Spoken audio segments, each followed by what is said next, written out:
ಮುಜರಾಯಿ ಇಲಾಖೆಗೂ ಕೂಡ ನಮಗೆ ಬರುತ್ತೆ ರೆವಿನ್ಯೂಗೆ. ಈ ಮುಜರಾಯಿ ಇಲಾಖೆಯಲ್ಲಿ ಇತ್ತೀಚೆಗೆ ತಮಗೆ ಗೊತ್ತು ಏನಾಯಿತು ಅಂತ ಅಯೋಧ್ಯೆಯಲ್ಲಿ ಅಲ್ಲಿ ಹಣ ಅವ್ಯವಹಾರ ಆಯಿತು, ಬಂಗಾರ ಏನೇನೋ ಆಗಿದೆ. ಅದು ಬಗ್ಗೆ ನಾನು ಹೆಚ್ಚು ಮಾತಾಡಕ್ಕೆ ಹೋಗೋದಿಲ್ಲ. ಅದರ ಹಿನ್ನೆಲೆಯಲ್ಲಿ ನಮ್ಮಲ್ಲಿ ದೇವಸ್ಥಾನಗಳಿದ್ದಾವೆ, ಬಹಳ ಪ್ರಾಮುಖ್ಯವಾದಂಥ ದೇವಸ್ಥಾನಗಳಿದ್ದಾವೆ. ABC ಅಂತ ಕ್ಯಾಟಗರೈಸ್ ಮಾಡಿದ್ವಿ. ಸುಮಾರು 39,000 ದೇವಸ್ಥಾನಗಳು ಮುಜರಾಯಿ ಇಲಾಖೆಗೆ ಸೇರಿರುವಂಥವು ಕರ್ನಾಟಕದಲ್ಲಿದ್ದಾವೆ. ಮುಜರಾಯಿಗೆ ಸೇರದೇ ಇರತಕ್ಕಂಥ ದೇವಸ್ಥಾನಗಳು ಭಾಳಷ್ಟಿದ್ದಾವೆ. ಪ್ರೈವೇಟಾಗಿ ಯಾರೋ ದೇವಸ್ಥಾನ ಕಟ್ಟಿದ್ದಾರೆ, ನಮ್ಮೂರಲ್ಲಿ ಯಾರೋ ಹೊಸದಾಗಿ ಯಾರೋ ಡೊನೇಟ್ ಮಾಡಿ ಒಂದು ದೇವಸ್ಥಾನ ಕಟ್ಟಿದ್ರು, ಅವರು ಅದು ಮುಜರಾಯಿಗೆ ಬರಲಿಲ್ಲ. ಇಂಥದ್ದು ಭಾಳಷ್ಟಿದೆ. ನಾವು 39,000ದಲ್ಲಿ ಕ್ಯಾಟಗರೈಸ್ ಮಾಡಿದ್ದೀವಿ, ABC ಅಂತೇಳಿ, depending on there income, on there size, ಭಕ್ತಾದಿಗಳು ಬರೋದು ಸಂಖ್ಯೆ ಇವೆಲ್ಲ ನೋಡಿ ನಾವು ABC ಮಾಡಿದ್ದೀವಿ. ಬಹಳ ಪ್ರಾಮುಖ್ಯವಾಗಿರ್ತಕ್ಕಂಥದ್ದು A ಕ್ಯಾಟಗರಿಗೆ ಸೇರಿರುವುದು. ಉದಾಹರಣೆಗೆ ಮೂಕಾಂಬಿಕಾ ಟೆಂಪಲ್ ಇದೆ, ಚಾಮುಂಡಿ ಟೆಂಪಲ್ ಇದೆ, MM ಹಿಲ್ಸ್ ಟೆಂಪಲ್ ಇದೆ. ಈ ಥರದ ದೇವಸ್ಥಾನಗಳು A ಕ್ಯಾಟಗರಿನಲ್ಲಿ ಇದ್ದಾವೆ. ಸಾಕಷ್ಟು ಹಣ ಇಲ್ಲಿ ಹುಂಡಿನಲ್ಲಿ ಬರುತ್ತೆ, ಟಿಕೆಟ್ಸ್ ತಗೊಳ್ಳೋದ್ರಲ್ಲಿ ಬರುತ್ತೆ, ಬೇರೆ ಬೇರೆ ರೀತಿಯಲ್ಲಿ ಅಲ್ಲಿ ಹಣ ಬರುತ್ತೆ. ಆ ಹಣ ಹುಂಡಿನ ಎಷ್ಟೋ ಸಾರಿ ಹುಂಡಿ ಹೊಡ್ಕೊಂಡು ಹೋಗಿರೋದನ್ನ ನಾವು ರಿಪೋರ್ಟ್ ಆಗಿದೆ. ಅವ್ರ ಮೇಲೆ FIR ಆಗಿರೋದ್ರೆ ಕಳ್ಳರು ಯಾರು ಸಿಕ್ಕಲಿಲ್ಲ, ಹಂಗೆ ಹೋಯ್ತು. ಅದು ಇನ್ನೂ ಕೇಸ್ಗಳು ನಡೀತಾ ಇರ್ತವೆ. ಅದು ಆಗೋದು ಬೇಡ ಅಂಥೇಳಿ ಪ್ರತಿಯೊಂದು ಹುಂಡಿ ಯಾವುದಿಂಥ ಟೆಂಪಲ್ಸಲ್ಲಿ ಅದಕ್ಕೆ CCTV ಹಾಕಬೇಕು ಅಂತ ಹೇಳಿ ಈಗಾಗಲೇ ಮುಖ್ಯಮಂತ್ರಿಗಳು ಅನೌನ್ಸ್ ಮಾಡಿದ್ದಾರೆ. ಅದಕ್ಕೆ CCTV ಹಾಕೋದಷ್ಟೇ ಅಲ್ಲ, ಅದನ್ನು ಒಂದು ಸೆಂಟ್ರಲೈಸ್ಡ್ ಸರ್ವರ್ ಮಾಡಿ ಅದನ್ನು ನಾವು ಇಲ್ಲೇ ಕಮಿಷನರು ಕೂತ್ಕೊಂಡು ಇಲ್ಲಿಂದಾನೇ ನೋಡ್ಬೋದು. ನಾನು ಜೈಲುಗಳನ್ನೆಲ್ಲ ನಾನು ಅದೇ ರೀತಿ ಮಾಡಿದ್ದೆ, ಪೊಲೀಸ್ ಸ್ಟೇಷನ್ಗಳನ್ನ ಕೂಡ ನಾವು ಅದೇ ರೀತಿ ಮಾಡಿದ್ದು. 1000ಕ್ಕೂ ಹೆಚ್ಚು ಪೊಲೀಸ್ ಸ್ಟೇಷನ್ನು ಇಲ್ಲಿ ಕಮಾಂಡ್ ಸೆಂಟರ್ನಲ್ಲಿ ಕೂತ್ಕೊಂಡು ಯಾವ ಸ್ಟೇಷನ್ ಬೇಕೋ ಅದನ್ನು ನಾವು ಟೈಪ್ ಮಾಡಿದ್ರೆ ಅದ್ರ ಕಂಪ್ಲೀಟ್ ಆ ಸ್ಟೇಷನ್ನಲ್ಲಿರೋ ಕ್ಯಾಮರಾಗಳೆಲ್ಲ ಫೀಡ್ ಇಲ್ಲಿ ಬರುತ್ತೆ. ಅದೇ ರೀತಿ ಜೈಲುಗಳು ಕೂಡ ಹಂಗೆ ಮಾಡಿದ್ದು. ಅದೇ ರೀತಿ ಈಗ ದೇವಸ್ಥಾನಗಳನ್ನ CCTV ಹಾಕಿ ದೇವಸ್ಥಾನ ಹುಂಡಿ ಇರ್ಬೋದು, ಎಂಟ್ರೆನ್ಸ್ ಇರ್ಬೋದು, ಅಥವಾ ಅಲ್ಲಿನ ಪರಿಸರದ್ದಿರ್ಬೋದು, ಇದೆಲ್ಲವನ್ನು ಪ್ರತಿನಿತ್ಯ ಕಮಿಷನರ್ ನೋಡೋ ರೀತಿಯಲ್ಲಿ ಒಂದು ಡ್ಯಾಶ್ ಬೋರ್ಡ್ ಮಾಡಿ ಕಂಟ್ರೋಲ್ ರೂಮ್ ಮಾಡಬೇಕು ಅಂತೇಳಿ ಈಗಾಗಲೇ ಹೊರಟಿದ್ದೇವೆ. ಅದರಿಂದ ಈ ಹಣ ದುರುಪಯೋಗ ಆಗೋದು, ಯಾರ್ಯಾರೋ ಇವರೇ ಒಳಗಡೆಗೆ ಯಾರೋ ಸೇರ್ಕೊಂಡು ಇವರು ಹುಂಡಿ ಹೊತ್ಕೊಂಡು ಹೋಗ್ಬಿಡೋದು, ಆಮೇಲೆ ಯಾರಿಗೋ ಹೇಳೋದು, ಆ ರೀತಿ ಎಲ್ಲ ಆಗಬಾರ್ದು ಅನ್ನೋದನ್ನ ನಾವು ತಡೆಯೋದಕ್ಕೋಸ್ಕರ ಇದನ್ನು ಮಾಡಿದ್ದೇವೆ. ಮೂರನೇದು, ನಮ್ಮ ರಾಜ್ಯದಲ್ಲಿ ನಮ್ಮ ಮುಜರಾಯಿ ಇಲಾಖೆಯಿಂದ ಹೊರ ರಾಜ್ಯದಲ್ಲಿ ನಮ್ಮಲ್ಲಿ ಪ್ರಮುಖವಾದಂಥ ಯಾತ್ರಾ ಸ್ಥಳಗಳೇನಿದ್ದಾವೆ ಆ ದೇವಸ್ಥಾನಗಳಲ್ಲಿ ನಮ್ಮಲ್ಲಿ ಒಂದಿಷ್ಟು ಆಸ್ತಿ ಇದೆ. ಅದನ್ನು ರಕ್ಷಣೆ ಮಾಡಬೇಕು. ಈಗ ತಿರುಪತಿಯಲ್ಲಿ ಜಮೀನಿಲ್ಲ, ತಿರುಪತಿ ಬೆಟ್ಟದ ಮೇಲೆ ಯಾರಿಗೂ ಕೊಟ್ಟಿಲ್ಲ. ಅದು ಹಿಂದೆ ನಮ್ಮ ಪೂರ್ವಜರು ಮಹಾರಾಜರ ಕಾಲದಲ್ಲಿ ಅವರೇ ಅದಕ್ಕೆ ನಡೆಸ್ತಾ ಇದ್ರು ಅನ್ನೋ ಕಾರಣಕ್ಕೆ ಅಲ್ಲಿ ನಮಗೆ ಒಂದಿಷ್ಟು ಜಮೀನಿದೆ. ಸುಮಾರು 7 ಎಕರೆವರೆಗೂ ಇದೆ. ಅಲ್ಲಿ ಯಾತ್ರಿಗಳಿಗೆ ಹೋದ್ರೆ ಇಳ್ಕೊಳ್ಳೋಕೆ ಅದನ್ನು ಅಭಿವೃದ್ಧಿ ಮಾಡಬೇಕು ಅಂತ ಈಗಾಗಲೇ ಎಲ್ಲ ಕಂಪ್ಲೀಟ್ ಆಗಿದೆ. ಇನ್ನೊಂದು ಸ್ವಲ್ಪ ಈ VIP ಇದಕ್ಕೆ ಒಂದು 30 ರೂಮು ಸಪರೇಟಾಗಿ ಮಾಡಿದ್ರು, ಅದೊಂಚೂರು ಕಂಪ್ಲೀಟ್ ಆದಮೇಲೆ ಅದನ್ನು ಉದ್ಘಾಟನೆ ಮಾಡ್ತೀವಿ. ಅದೇ ಪ್ರಕಾರ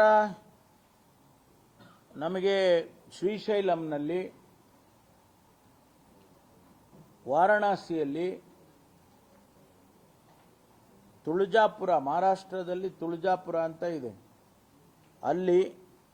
ಇಲ್ಲೆಲ್ಲ ನಮ್ಮ ಆಸ್ತಿಗಳಿದ್ದಾವೆ. ಅಲ್ಲಿ ನಮಗೆ ವಸತಿ ಗೃಹಗಳನ್ನು ಮಾಡೋದಕ್ಕೆ ಅಥವಾ ಬೇರೆ ಬೇರೆ ಯಾತ್ರಿಗಳು ಹೋಗಿ ಇಳ್ಕೊಳ್ಳೋದಕ್ಕೆ ಏನೆಲ್ಲ ಮಾಡಬೇಕು ಅದನ್ನೆಲ್ಲ ಮಾಡೋದಕ್ಕೆ ನಾವು ಕ್ರಮ ವಹಿಸ್ತಾ ಇದ್ದೀವಿ.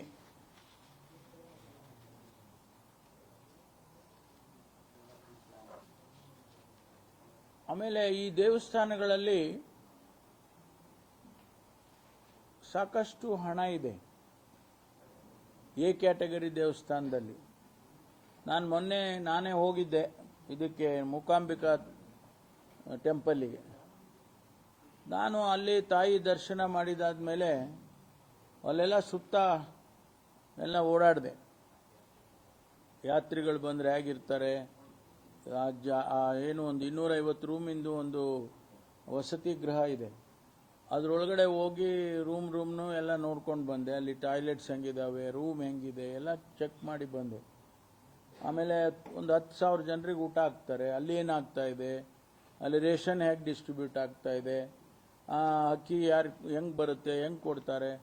ಆಮೇಲೆ ಈಗ ಅಲ್ಲಿ ಸೀರೆಗಳು ಬರುತ್ತೆ, ಆ ತಾಯಿಗೆ ಸೀರೆ ಕೊಡ್ತಾರೆ, ಒಡವೆ ಕೊಡ್ತಾರೆ, ಅದೆಲ್ಲ ಯಾವ ಥರ ಲೆಕ್ಕ ಅದು ಇದು ಎಲ್ಲ ಚೆಕ್ ಮಾಡಿದೆ.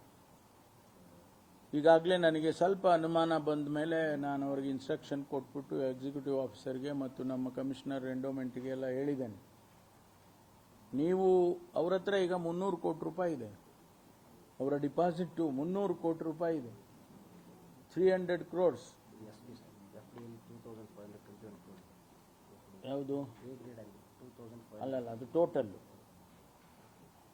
ಈಗ ಅಂಥದ್ದು ಎಲ್ಲ ಟೆಂಪಲಲ್ಲಿದೆ, ಅದನ್ನು ಹೇಳ್ತೀನಿ. ಈಗ ನಮಗೆ ಆ 300 ಕೋಟಿ ರೂಪಾಯಿಯನ್ನ ಸೇಫ್ ಗಾರ್ಡ್ ಮಾಡೋದು ಹೆಂಗೆ? ನಾಳೆ ಯಾರೋ ಒಂದು ಹೆಚ್ಚು ಕಮ್ಮಿ ಮಾಡಿಬಿಡ್ತಾನಪ್ಪ, ಏನೋ ಒಂದು ಲೆಕ್ಕಾಚಾರ ಮಾಡಿ ಅವನು ಟ್ರಾನ್ಸ್ಫರ್ ಮಾಡ್ಕೊಂಡ್ಬಿಟ್ಟು ಆಮೇಲೆ ಕೇಸು ಪಾಸ್ ಹಾಕ್ತೀವಿ, ಅದೇನು ಅವನು ಆಯಿತು ಕೇಸ್ ಹಾಕ್ಕೊಳ್ರಿ ಅಂತ ಹೊರಟೋಗ್ತಾನೆ. ಇಂಥದ್ದು ಆಗಬಾರ್ದು ಅಂತೇಳಿ ನಾನು ಅವರಿಗೆ ಒಂದು ಸಲಹೆಯನ್ನು ಮಾಡಿದ್ದೀನಿ. ಒಂದು ಮಾಸ್ಟರ್ ಪ್ಲ್ಯಾನ್ ಮಾಡಿ, ಆ ಮಾಸ್ಟರ್ ಪ್ಲ್ಯಾನ್ನಲ್ಲಿ ಯಾತ್ರಿಗಳಿಗೆ ಅನುಕೂಲ ಆಗೋ ರೀತಿಯಲ್ಲಿ ಅವ್ರು ಬಂದವರಿಗೆ ವಸತಿಗಳಾಗ್ಬೋದು, ಆಮೇಲೆ ಅವರು ಬಂದು ಪೂಜೆ ಮಾಡಿಕೊಂಡು ಶಾಂತಿಯಿಂದ ಅವ್ರು ಹೊರಗಡೆ ಬರಬೇಕು, ಹೋಗಬೇಕು. ಆ ರೀತಿ ಮಾಡೋದಕ್ಕೆ ಏನೆಲ್ಲ ಮಾಡ್ಬೋದು ಅನ್ನೋದಕ್ಕೆ ಎ ಗ್ರೇಡ್ ಟೆಂಪಲ್ಸ್ ಏನಿದೆ, ಈ ರೀತಿ ಹಣ ಇರೋರು ಮಾಸ್ಟರ್ ಪ್ಲ್ಯಾನ್ ಮಾಡಬೇಕು ಅಂತೇಳಿ ಸೂಚನೆ ಕೊಟ್ಟಿದ್ದೇನೆ. ಮೊನ್ನೆ 4-5 ದಿವಸದ ಹಿಂದೆ ಬನಶಂಕರಿ ಟೆಂಪಲ್ಗೆ ಹೋಗಿದ್ದೆ ಬೆಂಗಳೂರಲ್ಲಿ.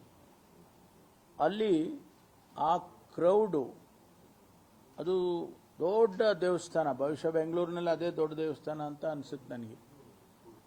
ಸಾಕಷ್ಟು ಹಣ ಬರುತ್ತೆ. ನಾನು ಕೇಳಿದೆ, ಎಷ್ಟಪ್ಪ ಹಣ ಬರ್ತದೆ ನಿಮಗೆ ಅಂತ. ಆ ಎಕ್ಸಿಕ್ಯೂಟಿವ್ ಆಫೀಸರ್ ಹೇಳ್ದ, 13 ಕೋಟಿ ಬರುತ್ತೆ ಸರ್ ಆ್ಯನ್ಯುಯಲಿ. ಅಯ್ಯೋ ಮಾರಾಯ, ಇದೇನ ಇಷ್ಟು ಹೇಳ್ತೀಯ ನೀನು? ಯಾಕೆಂದರೆ ಅಲ್ಲಿನ ವಾತಾವರಣ ನೋಡಿದ್ರೆ 100 ಕೋಟಿ ಬರೋ ಸಾಧ್ಯತೆ ಇದೆ. ಬರೀ 13 ಕೋಟಿ ಲೆಕ್ಕ ಹೇಳಿದ್ರಲ್ಲ, ಇದೇನಿದು ಅಂತೇಳಿ ನಾನು ಸ್ವಲ್ಪ ಅಲ್ಲಿ ನೋಡ್ಕೊಂಡು ಬಂದಿದ್ದೇನೆ. ನಮ್ಮ ಕಮಿಷನರ್ಗೆ ಹೇಳಿದೆ, ಒಂದು ಸ್ವಲ್ಪ ನೀವು ವಿಸಿಟ್ ಮಾಡಿ ನೋಡಿ. ಸೊ ಈ ರೀತಿ ಅಲ್ಲಿ ಲೆಕ್ಕನೂ ಕೊಡಬೇಕು ಮತ್ತು ಹಣ ಅಲ್ಲಿ ಇರೋದನ್ನು ಸರಿಯಾದ ರೀತಿಯಲ್ಲಿ ಉಪಯೋಗ ಮಾಡಬೇಕು ಅಂತ. ನಿಮಗೆ ಆಶ್ಚರ್ಯ ಆಗುತ್ತೆ, ಈಗ ನಮ್ಮ ಎ ಕ್ಯಾಟಗರಿ ಟೆಂಪಲ್ನಲ್ಲಿ ಇಡೀ ರಾಜ್ಯದಲ್ಲಿರ್ತಕ್ಕಂಥ ಎಲ್ಲ ಟೆಂಪಲ್ಸಿಗೆ 2,521 ಕೋಟಿ ರೂಪಾಯಿ ಈಗ ಫಿಕ್ಸೆಡ್ ಡಿಪಾಸಿಟಲ್ಲಿದೆ. 2,521 ಕೋಟಿ. ಈ ಹಣ ನಾವು ಎಲ್ಲಿ ಖರ್ಚು ಮಾಡಬೇಕು? ಅವರಿಗೆ ಖರ್ಚು ಮಾಡಬೇಕಲ್ಲ, ಆ ದೇವಸ್ಥಾನಗಳಿಗೆ ಖರ್ಚು ಮಾಡಬೇಕು. ಅಲ್ಲೇ ಪರಿಸರ ಚೆನ್ನಾಗಿರಬೇಕು. ಯಾರೋ ದೇವಸ್ಥಾನಕ್ಕೆ ಹೋದವರಿಗೆ ಶಾಂತಿಯಿಂದ ದರ್ಶನ ಮಾಡ್ಕೊಂಡು ಪೂಜೆ ಮಾಡ್ಕೊಂಡು ಬರಂಗಿರಬೇಕು. ಅದನ್ನು ಮುಂದಿನ ದಿನಗಳಲ್ಲಿ ಅದಕ್ಕೊಂದು ಮಾಸ್ಟರ್ ಪ್ಲ್ಯಾನ್ ಮಾಡಿ ನಾವು ಕ್ರಮ ವಹಿಸ್ತೇವೆ ಅಂತಕ್ಕಂಥದ್ದನ್ನು ಈ ಸಂದರ್ಭದಲ್ಲಿ ಹೇಳ್ತೇನೆ. ಈಗಾಗಲೇ ನಾನು ಅದಕ್ಕೆ ಸೂಚನೆಯನ್ನು ಸಂಬಂಧಪಟ್ಟವರಿಗೆ ಕೊಟ್ಟಿದ್ದೇನೆ.